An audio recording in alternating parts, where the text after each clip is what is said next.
Besser and Priel's transgenerational study on personality vulnerabilities and the relationship between mother-daughter attachment and depression found a marked association between attachment insecurity and depression.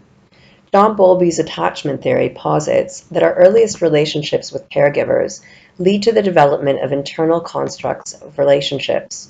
Also, parent-child attachment can have long-term emotional effects on our self-worth, our future relationships, and even on how we parent our own children.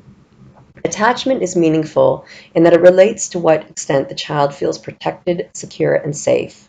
When there is a secure attachment, parents respond to the child sensitively and appropriately. In the case of insecure attachment, psychological deficits may develop, and insecurely attached children are more likely to use less adaptive coping strategies in stressful situations, a condition that may lead to depression. The most insecure form of attachment, disorganized attachment, leaves a child with no organized coping strategy. Children who have extremely insensitive parents who are unable to soothe and comfort the child and are unable to help them regulate emotions may develop disorganized attachment. With soldiers returning home following World War I and World War II, the study of post-traumatic stress disorder, or PTSD, began to take shape. In the decades following, PTSD has been studied in diverse populations, from Holocaust survivors, war veterans worldwide, displaced people, and victims of sexual trauma. It was Besser and Priel's transgenerational study that inspired me to look at the question of parental PTSD and parent-child attachment, and the effect that any relationship between them might have on the development of offspring. Could PTSD symptoms be inherited? What are the developmental vulnerabilities, if any, for offspring of parents with PTSD? People suffering from PTSD or PTSD symptoms may be emotionally unavailable. They may have angry outbursts or exhibit violent behavior. They may be depressed and suicidal. There's a lot of distress in families dealing with PTSD, and PTSD can diminish a parent's capacity to be a parent. Marsanich, Margetich, Jukic, Matko, and Grikic studied emotional and behavioral symptoms in parental bonding and family functioning in adolescent children of Croatian war veterans with PTSD. They set out to study the extent that parent-child bonding and family function contributes to adolescent behavior problems in families with a father with PTSD. The study included 244 12 to 18-year-old children of Croatian war veterans that had been referred for treatment. 122 of the children's fathers had been diagnosed with PTSD. The other children's fathers had not. The latter comprised the control condition. Marsanich et al. Found that PTSD veteran offspring reported significantly more somatic disturbances, negative thoughts, and attention problems. They also reported being more anxious and depressed and rated higher in delinquent and aggressive behavior measures than non-PTSD veteran offspring. Additionally, PTSD veteran offspring were significantly more likely to report greater challenges of family functioning and more dysfunctional bonding patterns with both parents, where bonding patterns for PTSD veteran offspring were more likely to be characterized by paternal overcontrol or overprotection and low maternal and paternal care. Asylum seekers and refugees have left their countries of origin because their lives are threatened from persecution, conflict, and violence. Most experience a variety of traumatic events and conditions, such as poverty, rape, imprisonment, torture, and murder of close relatives or family separation. Upon arriving in a new country, they are faced with added challenges including hostility, adaptation, and uncertainty of long-term residency. They are at high risk for developing PTSD. Are parents from these populations more likely to have children with insecure or disorganized attachment? Van E., Kleber, Jongmans, Morin, and Out studied the relationship of parental PTSD and disconnected and extremely insensitive parenting behaviors on child attachment in a sample of asylum seekers and refugees and their children in the Netherlands. 68 parents and their children from the ages of 18 to 42 months, with all children born in the Netherlands, completed questionnaires and were observed interacting with their children. Van E. et al. Found that almost 60% of parents had PTSD symptoms, and less than half of children were securely attached. Further, Parental symptoms of PTSD were directly related to children's insecure attachment. More than a quarter of the children had disorganized attachment. The proportion of ambivalently attached children, often characterized by overprotective, preoccupied, and over-controlling parental behaviors, was significantly high. This is consistent with the findings of Marcinich et al. And earlier studies of Holocaust survivors and their children. Field Ohm, Kim, and Vorn also found that overprotective parenting behavior and parents' depression and anxiety was associated with levels of depression and anxiety in children of survivors of the Khmer Rouge genocide in Cambodia.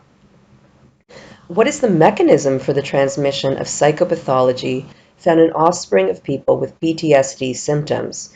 Is it strictly through modeling or internalizing parents' behaviors, or is there a physiological mechanism involved? Danielson, Hankin, and Badanis studied 36 children aged 9 to 15 of mothers with PTSD for altered stress reactivity in the hypothalamic pituitary adrenal axis, or HPA axis, compared to a control group of adolescents with non-PTSD mothers. The HPA axis responds to a stressor by raising cortisol levels, which returns to baseline after the stress is removed. However, people with PTSD tend to have lower than normal cortisol release, known as hypocortisolism, in response to a stressor. Danielson et al. Found that the children of mothers with PTSD were more likely to exhibit hypocortisolism, leaving them with a higher vulnerability to emotional and behavioral challenges and at a high risk for developing PTSD in the future. The physiological mechanism by which hypocortisolism develops is not fully understood. However, if the children of mothers with PTSD are more vulnerable to hypocortisolism, then they will struggle to produce the cortisol needed for the body to deal effectively with stressful situations. This inability to cope may lead to a heightened state of arousal, not unlike the symptoms of PTSD itself. For my experiment, I would like to take this research further and tie in parent-child attachment. Is there a relationship between attachment sat and low cortisol activity in the HPA axis in children of war veterans with PTSD? Insecure, especially disorganized attachment style may indicate future emotional and psychological challenges for a child. Additionally, hypercortisolism in the HPA axis could be a mechanism that leads to the development of PTSD symptoms or full-blown PTSD. My hypotheses are that 1. Children of war veterans with PTSD are more likely to have insecure attachment. 2. Children of war veterans with PTSD that are characterized as insecurely attached will be more likely to have hypocortisolism when exposed to a stressor. And 3. Children of female war veterans with PTSD that are characterized as insecurely attached will be more likely to have hypocortisolism when exposed to a stressor compared to children of male veterans with PTSD. Participants would include families of war veterans in the U.S., half would be veterans with PTSD, and the other half a control group with no PTSD symptoms. Efforts would be taken to try and include female veterans with and without PTSD. Children would be born after the traumatic events and be between 8 to 12 years old. In preparation for the experiment, parents would be required to complete the Harvard Trauma Questionnaire to assess parental PTSD symptom levels. And in order to assess parent-child attachment, picture response techniques, including STEM stories and the separation anxiety test, would be administered to the child.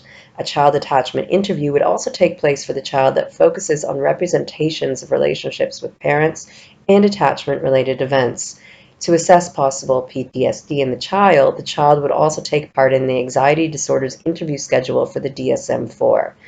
The experiment would be designed similarly to Danielson et al., where children's saliva would be tested for cortisol level before the application of a lab stressor and also following. Based on the findings of Marcinich et al., that adolescents of Croatian war veterans with PTSD were more likely to report dysfunctional attachment patterns with both parents, and the findings of Van E. et al., that children of refugees with PTSD symptoms who were born in the Netherlands were more likely to be insecurely attached and have disorganized attachment, I expect that the first hypothesis of my experiment, that children aged 8 to 12 years old of U.S. war veterans with PTSD are more likely to have insecure attachment will be proven correct. Furthermore, consistent with Marcinich et al. And Van E. et al. And Field et al., child-parent attachment in the U.S. families with parental PTSD would likely be characterized by parental over-control or overprotection.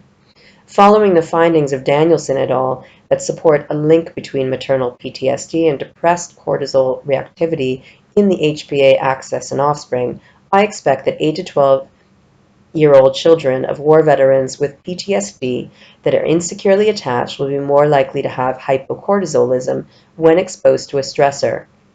Regarding my third hypothesis, that children of female war veterans with PTSD that are insecurely attached will be more likely to have hypocortisolism when exposed to a stressor compared to children of male veterans with PTSD, this is to further study the mechanism of transition.